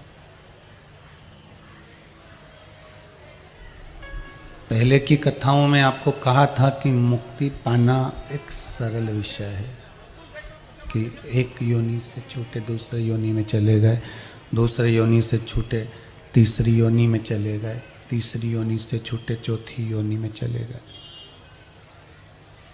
ये एक सरल विषय है, पर जन्म लेने के बाद फिर कोई दूसरा जन्म हमको मिले ही ना, हमारा फिर कोई जन्म होए ना, उसको हमारे यहाँ पर मोक्ष कहा गया। हम फिर वापस कोई जन्म ना लें, हमारा फिर कोई जन्म हो ही ना, हम तो भगवान की भक्ति में बस डूबे रहें, भगवान का भजन करते रहें, गला पकड़ रहा है, भगवान का स्मरण करते रहें और भगवान की भक्ति की ओर हम तत्पर बने रहें। पहले कथाओं में कहा है आपको कि पत्नी, पति, बच्चे, कुटुंब, परिवार, ये सब हर जितने हमारे जन्म होंगे, जितने हमारी योनियां होंगी, सब में हमको प्राप्त होगा।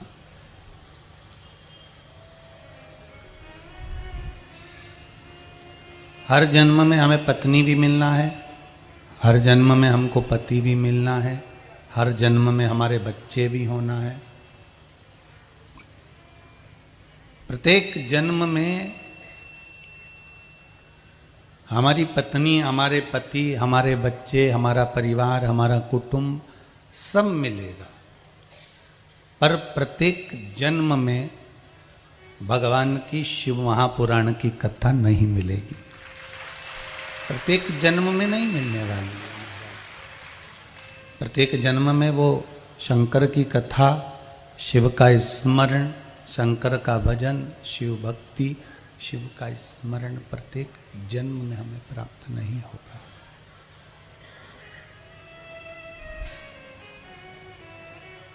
केवल एक मनुष्य की देह, मानव का चरित्र, मानव का जन्म, मानव का जीवन केवल एक ऐसा होता है, मानव का शरीर, जिसके अंतर्गत हमें भगवान का भजन, कथा, सत्संग, प्रवचन, स्मरण, भक्ति ये सब प्राप्त होती है।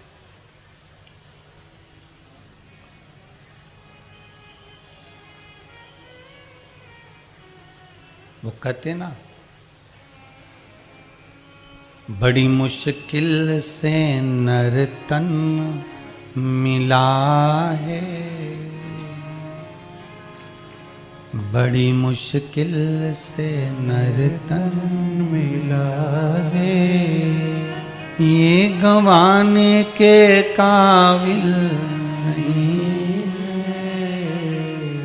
ये गंवाने के काबिल नहीं है, ध्यान हृदय से शिव का न भूलो, ध्यान हृदय से शिव का न भूलो, ये बुलाने के काबिल नहीं, ये बुलाने के काबिल नहीं है, बड़ी मुश्किल से नर तन मिला है, बड़ी मुश्किल से नर तन मिला है, ये गंवाने के काबिल नहीं, ये गंवाने के काबिल नहीं है, भगवान का ये मानव का शरीर, ये मानव का तन, ये मानव का स्वरूप, ये मानव का जो पुतला मिला है, ये गंवाने के लिए नहीं मिला है हमको, हमको नष्ट करने के लिए या गंवाने के लिए प्राप्त नहीं हुआ है।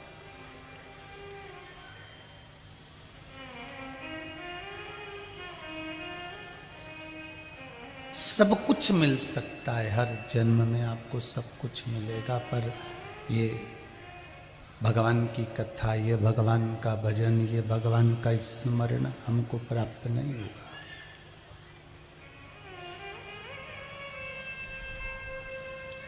हमें भगवान की भक्ति, हमें भगवान का भजन रिटर्न नहीं आ रहा है, हमें भगवान की भक्ति, भगवान का भजन प्राप्त नहीं होगा।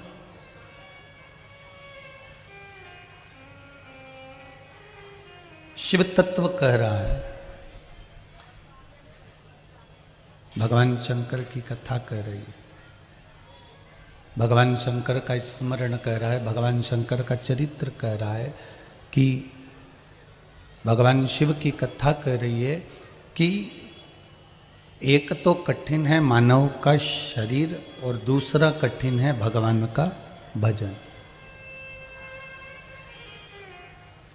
मानव का शरीर मिलना भी कठिन है और भगवान का भजन करना भी कठिन है।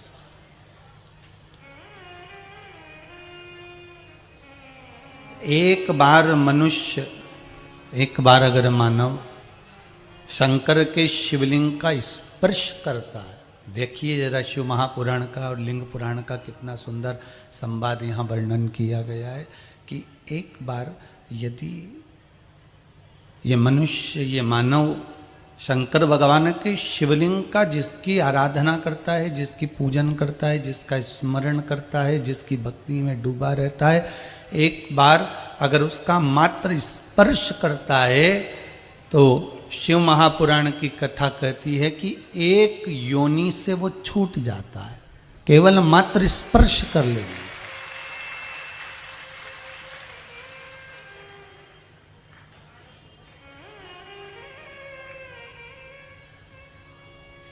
केवल एक स्पर्श थे, केवल एक स्पर्श मात्र से योनि से छूट गया।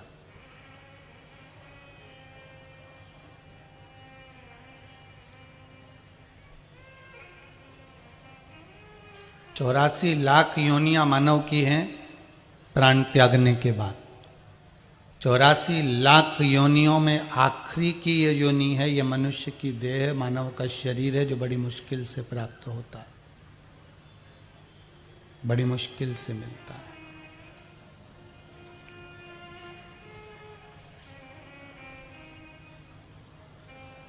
और उस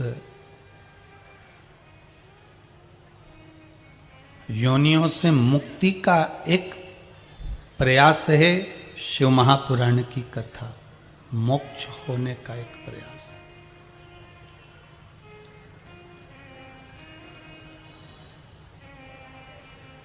कभी मौका मिले तो लिंग पुराण का स्मरण करिएगा या नर्मदा पुराण का स्मरण करिएगा, ब्रह्मांड पुराण का स्मरण करिएगा कि इन पुराणों में वर्णन किया गया है कि केवल एक लोटा पानी तो आप शंकर भगवान पर चढ़ाते हो, एक लोटा जल तो आप शिव जी पे चढ़ाते हो, एक लोटा पानी तो आप शंकर भगवान को समर्पित करते हो, पर शंकर जी उस एक लोटे जल के बल पर आपको क्या क्या दे देते हैं, अच्छा ही नजर आता है। जाकी रही भावना जैसी प्रभु मूरत देखी तिन तैसी। आपका भाव शुद्ध है तो शुद्धता ही नजर आए।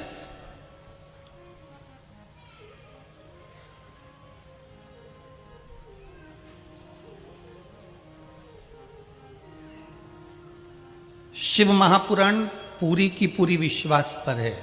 इसमें इसलिए रामचरितमानस में तुलसीदास जी ने लिख दिया शंकर विश्वास रूपिणो।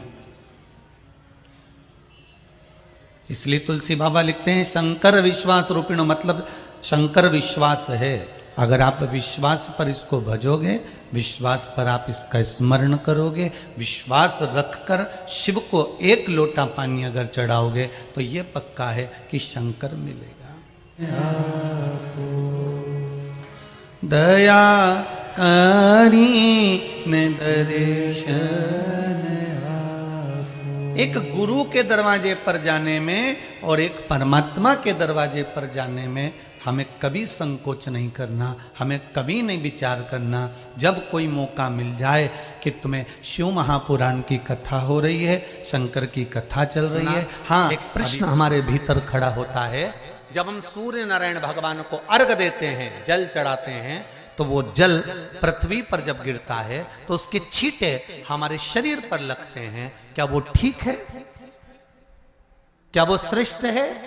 तो शिव महापुराण की कथा कहती है जब हम सूर्य को अर्घ देते हैं, सूर्य को जल चढ़ाते हैं, वो पानी जब पृथ्वी पर गिरता है, उसके छींटे हमारे शरीर पर लगते हैं, तो वो श्रेष्ठता का भाव निर्मित करते हैं। वो गलत नहीं हो सकता।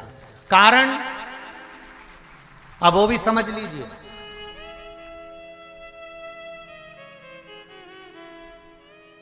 अब सूर्य नारायण भगवान को आप जल चढ़ा रहे हो तो छींटे नहीं लगे, उसके लिए क्या स्टूल पे चढ़ के चढ़ाओगे कि कुर्सी पे चढ़ के चढ़ाओगे?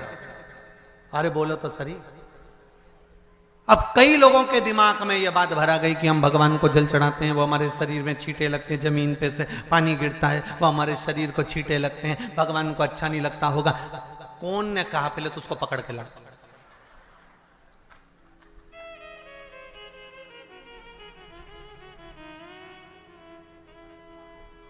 क्योंकि मेरे राम जी महाराज, मेरे भगवान कृष्ण,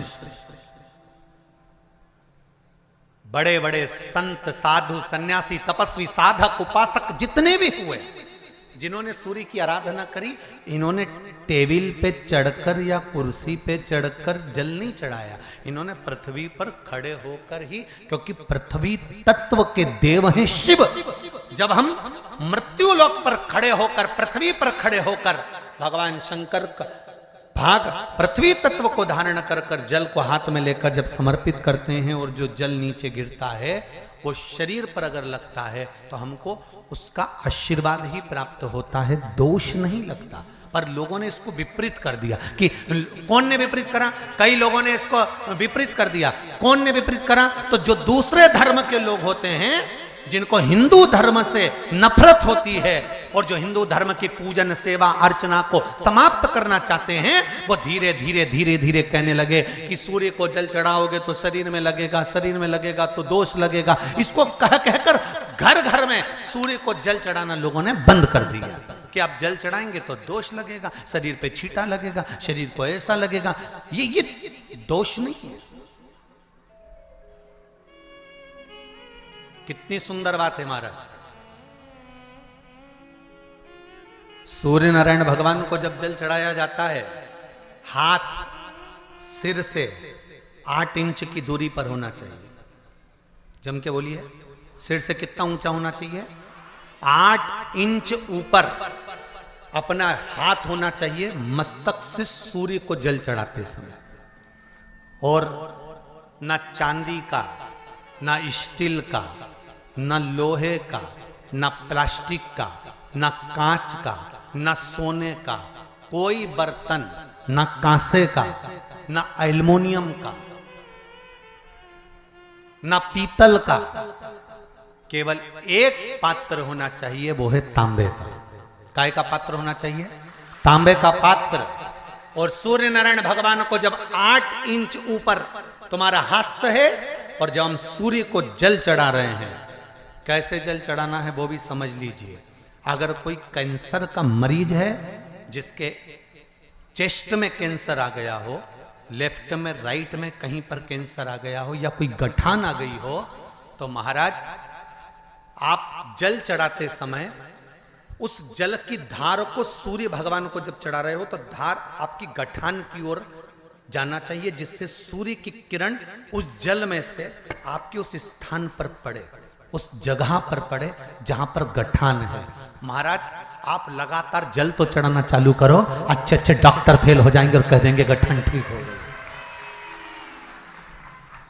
आपका लीवर और किडनी गड़बड़ कर रहा है, आप प्रतिदिन आपका स्वास्थ्य गड़बड़ रहता है, आप प्रतिदिन ये ज्योतिष शास्त्र के अंतर्गत, रत्न शास्त्र के अंतर्गत, ये रत्न शास्त्र, ज्योतिष शास्त्र, रंग शास्त्र जो हमारे यहाँ है, रंगों के हिसाब से ये जितने रत्न होते हैं, माणिक हुआ, मोती हुआ, नीलम हुआ, मूंगा हुआ, पुखराज हुआ, ये क्यों कहते हैं ये पीला है, ये सफेद है, ये नीला है, ये लाल है, इसको शरीर में क्यों पहनाते हैं? उसका कारण होता है कि जब शरीर में पहनते हैं, सूर्य की किरण उसमें पड़ती है, हमारे शरीर पर वो कलर का इफेक्ट पड़ता है, उस कलर को शरीर पर लगता है, और शरीर पर लगता है तो हमारा शरीर धीरे धीरे, हमारी जो इंद्रियां हैं वो सही होने लगती हैं, काम सही होने लगता है। तो आप कहते हो ना सब, मैं कौन सा नक पहनूं, मैं कौन सा मोती पहनूं, मैं कौन सा पुखराज पहनूं, मैं कौन सा नीलम पहनूं, वो ज्योतिष शास्त्र के अंतर्गत, रत्न शास्त्र के अंतर्गत जितने रत्न हम पहनते हैं, ये केवल उस किरण के लिए ही तो पहनते हैं कि जो सूर्य की किरण मिले, उस किरण का प्रभाव हमारे शरीर पर पड़े।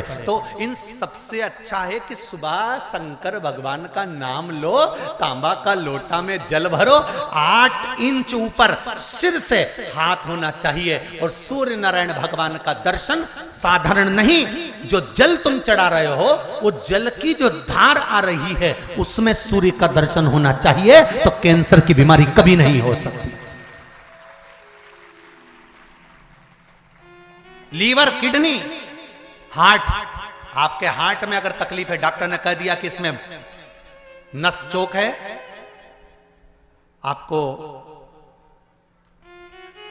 कहीं ना कहीं छल्ला डलेगा, आपको कह दिया इसमें कुछ ना कुछ प्रॉब्लम आ रही है, आप सूर्य को अर्घ देना चालू कर दो, सूर्य को जल चढ़ाना चालू कर दीजिए। आप सूर्य को जल चढ़ाओ, वो जल की जो तरंग आ रही है, वो जल जो निकल कर जा रहा है, उसकी जो किरण आपके हृदय पर, आपकी छाती पर पड़ रही है, नाड़ियों में पड़ रही है, नसों में पड़ रही है, उसका बल देखो तो सही। 1 महीना लगातार चढ़ाओ तो 15 दिन 20 दिन कर तो देखो। क्यों राम जी महाराज जल चढ़ाते थे? क्यों भगवान कृष्ण जल चढ़ाते थे सूर्य को? क्यों दशरथ जी महाराज जल चढ़ाते थे? क्यों कश्यप ऋषि जल चढ़ाते थे सूर्य को? सारे 33 कोटि देवता, सारे ऋषिवर, साधु संत सन्यासी तपस्वी साधक उपासक सब भगवान सूर्य को अर्घ दिया करते थे। क्यों देते थे? किस लिए?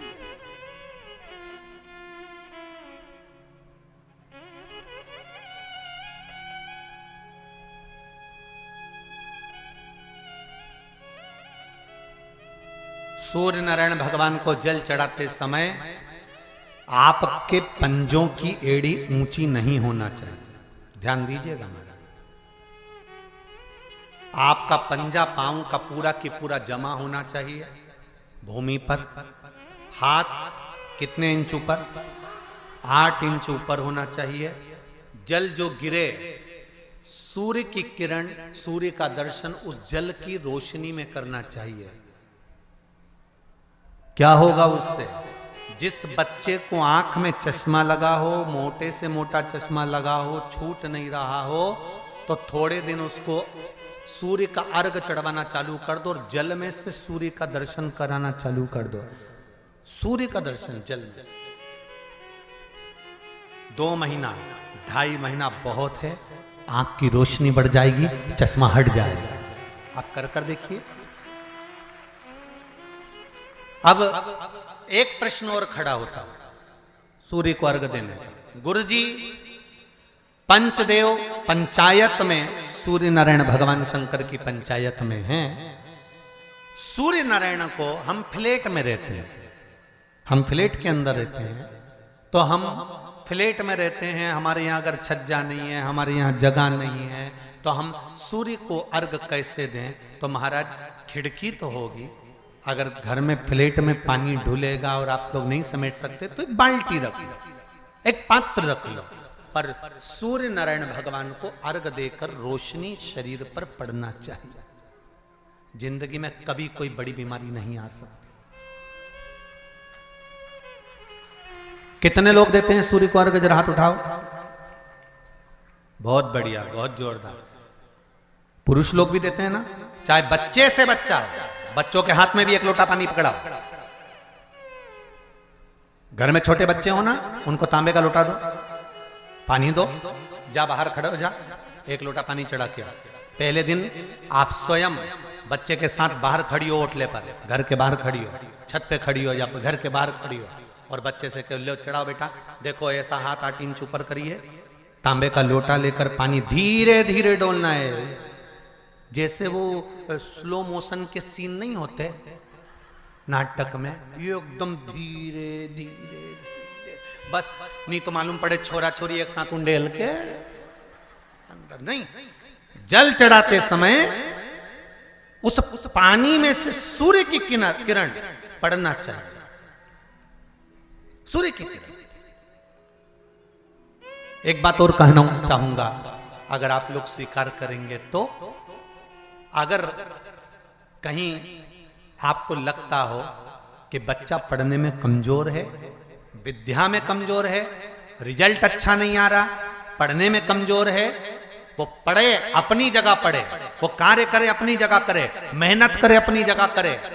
बच्चों को कह दो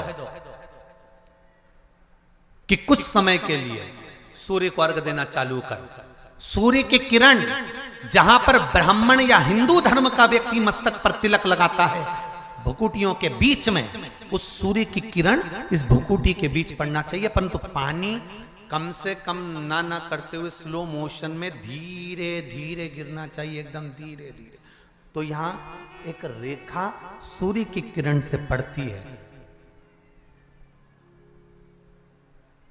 चंद्रदेव का लड़का था, देखो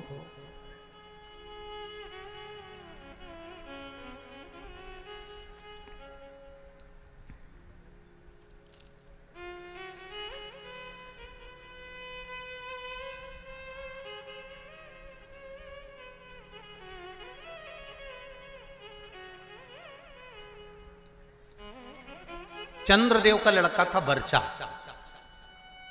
क्या नाम था? जम के बोलिए जरा। वर्चा। सुंदर प्रसंग है शिव पंचायत, शिव महापुराण का। जब संसार के हित के लिए, संपूर्ण विश्व कल्याण के लिए ब्रह्मा जी ने 33 कोटि देवताओं को बुलाया, और बुलाकर ब्रह्मदेव ने कहा कि हे देवताओं, मृत्यु लोक में द्वापर में भगवान कृष्ण, भगवान विष्णु कृष्ण के रूप में अवतरित होने जा रहे हैं। सारे देवता अपने अपने पुत्रों के साथ में अपनी अपनी पुत्रियों के साथ में, पुत्र वधुओं के साथ में, धर्म पत्नियों के साथ में 33 कोटि देवता द्वापर में रूप रख रख कर आप भी जन्म लो, आप भी प्रकट हो, क्योंकि भगवान कृष्ण सारे देवता जाने लगे, पर चंद्रदेव ने मना कर दिया। चंद्रदेव बोले कि मैं तो चले जाऊंगा, मना नहीं है, अगर आप कहते हो तो मैं चले जाऊंगा, मैं जाकर रूप रख लूंगा और भगवान कृष्ण की सेवा में लग जाऊंगा, पर मेरा बेटा वर्चा,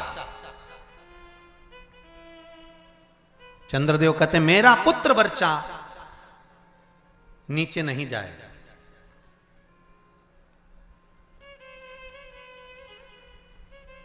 खूब समझाया देवताओं ने। देखिए, जब 33 कोटि देवता जा रहे हैं तो आप अपने पुत्र को क्यों नहीं भेजते?